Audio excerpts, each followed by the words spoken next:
kay General Torre? Baka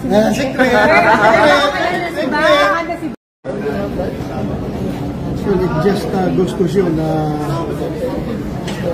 kulang forever. That's the reality sa vision. Anytime you can be relieved. So, you have to be ready. Pero sir, may information ba kayo kung bakit siya tinanggal? So now, may mga haka-haka lang kung I don't want to speculate further. Bahala na kung sila na, ang kanyang dapat ang magbigay ng paliwanag. Bakit? So, hindi na lang natin. Sir, na dapat gawin ng PNP para hindi ma-apektuhan yung moral ng mga pulis? Sa nangyari? Actually, sanay na ang PNP dyan. Yung mga mabilis na turnover ng liderado. Sanay na ang PNP dyan. As PNP as an organization is very flexible. It can adjust, it can adapt to the unexpected na mangyayari. Sir, yung umabuso daw siya. Umabuso daw si General Torre. Kaya daw po siya nasibak. Umabuso. Sa pag-a-assign na ito. I don't know.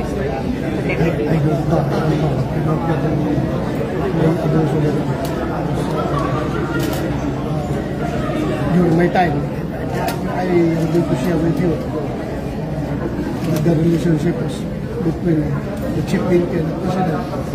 Even the president orders ay parang lang nakita I don't know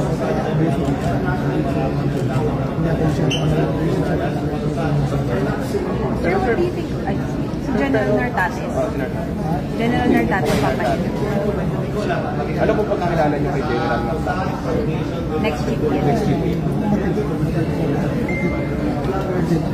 Masahan niyo, he is an official ng gentleman. He is the last of the Mohicans.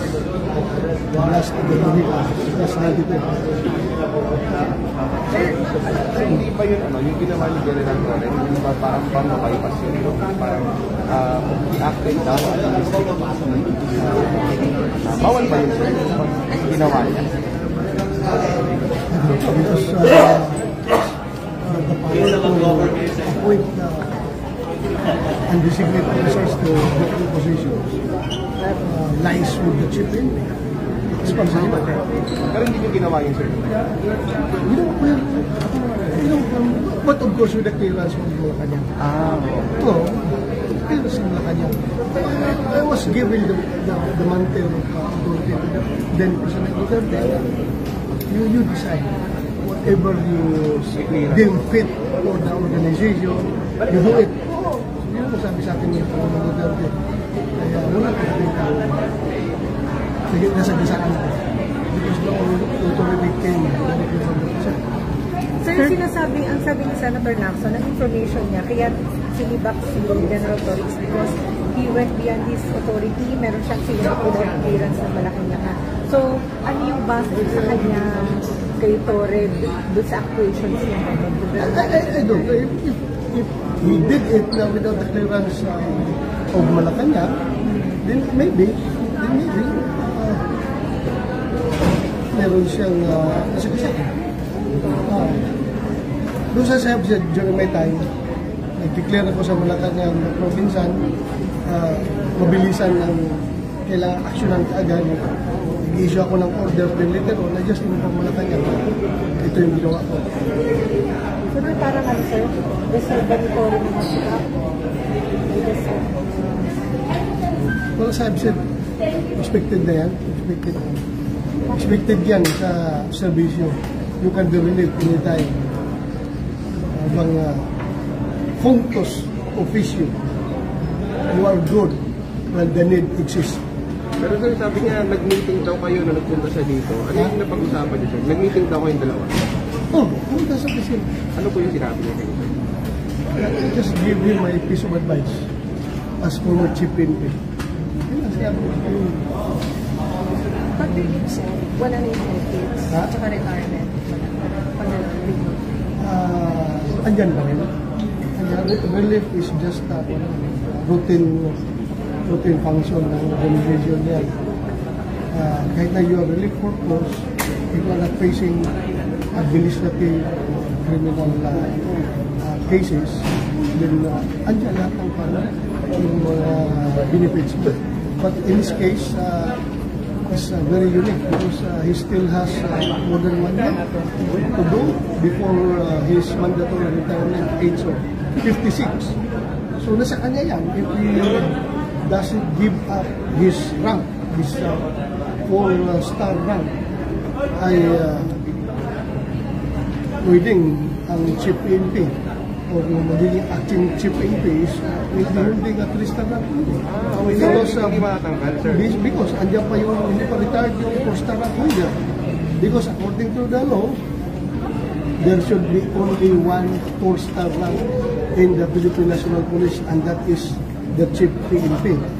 Ngayon na siya ang chief PNP, siya binigyan ng 4-star rank, hindi pwedeng magkakaroon ng 2 4-star. So pa-retire muna siya bago ma-4-star yung i-appoint na bagong chief PNP. So, ang magiging PNP chief 3-star. Ano na siya? Si Torre, after that, He can be assigned with the office of the chief PNP in a floating status. Floating status, for accounting purposes, dyan ka lang sa office of the chief PNP kasi you are still receiving salaries and remuneration from the government. So kailangan ma-account ka, and in order for you to be accounted for, you have to stay with the office of the chief PNP. Until he retires, sir. Hanggang mag-retire. Hanggang mag-retire siya. Because kung pipilitin mo siyang mag-retire, that would be against the law. Kung siya voluntaryo na mag-retire because feeling niya, naawa siya kay General Nartates or whoever is the next or the incoming chief PNP, naawa siya na hindi makuha yung post-down, di na sa kanya na rin yan. Mag-retire siya voluntarily. Hanggat hindi siya mag-retire, nasa kanya ang post-down, hindi talaga pwede magkakaroon ng dalawang post-down sa PNP.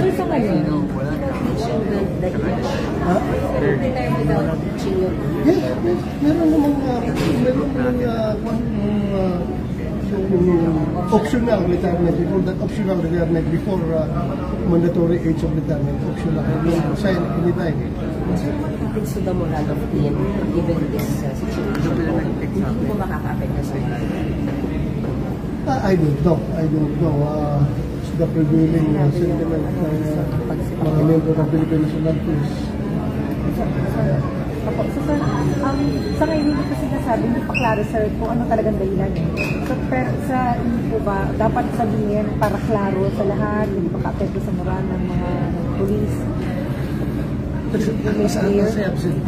Sanay na ang tintig na umanggap sa mga orders gamit ang mga hindi yan sila mag-demand ng explanation.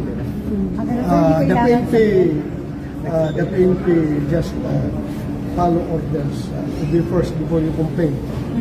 Hindi mo complain, hindi mo susunod yan. Professional naman yan eh. Orders, legitimate orders naman yung nanggagaling sa mga kanyang napalitan ng PNP. So, the PNP as an organization, sanay na yan mag-adapt at talaga susunod yan. So, kahit na hindi sabihin ng Presidente at dahilan sa pagsibak, kahit hindi sabihin ng Presidente o ng Malacanang yung reason ng pagsibak kay General Torres? Well, prerogative na yan ako kung magbigay siya ng rason. Otherwise, pwede naman niya sabihin na that is regular rotation of officers. Pwede naman sabihin na gusto niya palitan.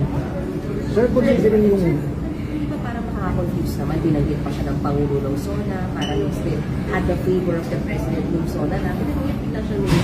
But that not create confusion among the Sabi sila ganun, speculate. Sir, how do you feel about what happened to Torre, considering yung role niya sa pag-arrest with Pangulong Duterte at saka dun sa role niya dun sa raid sa KOJ? I have to be clear about it. Galit ako sa kanya, sa ginawa niya kay Pastor Apollo Kibuloy at kay President Duterte. Pero ngayon naawa ako sa kanya. Dahil after nung ginawa niya lahat, binigyan siya ng posisyon, tapos sinibak na rin siya. Galit ako na naawa ako sa kanya. Because I've been there. What if ako ang nandyan, nakaupo at sinunod ko lahat ng orders ng nagbibigay ng orders sa akin. Lahat na ginawa ko. Kahit na bordering to illegal acts, unconstitutional acts, questionable acts. Ginawa ko na lahat. Pagkatapos, ngayon, tanggalin lang niyo ako ng unceremoniously. That's my opinion as a former chief building. Yun yung feeling ko. But then, it doesn't erase na talagang masama ang loob ko niya sa kanya, sa ginawa niya ako pa ni Pastor Tibuloy at panahon ni President Duterte yung ginawa niya. Masama ang loob ko sa kanya. But right now, naawa ako sa kinalalagyan. Until now, masama ang loob yun? Until now, sir, masama ang loob? Yes! Hanggat hindi pa ipalit si Pangulong Duterte, masama pa rin ang loob ko. Kahit na may palit, dahil ginawa yun eh. Sir, kahit nag-meet kayo nung kahit humingi siya ng payo sa inyo nung nakaraan? Well, I had to be professional. I am the chairman of the Senate Committee on Public Order and Dangerous Drugs. I have the oversight function over the law enforcement community. And the PNP is greatly a part of it.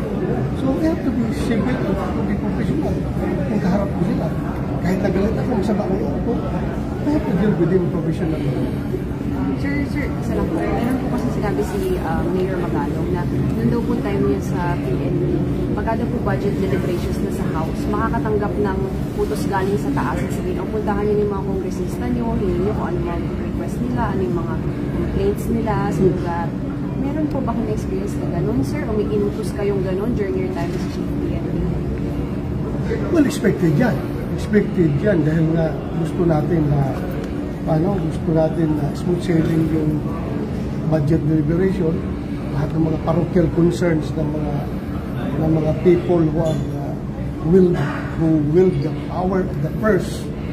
You have to meet their expectations. Kasi para pagdating sa hearing, smooth sailing na. Ginagawa yan ng ibang liderato.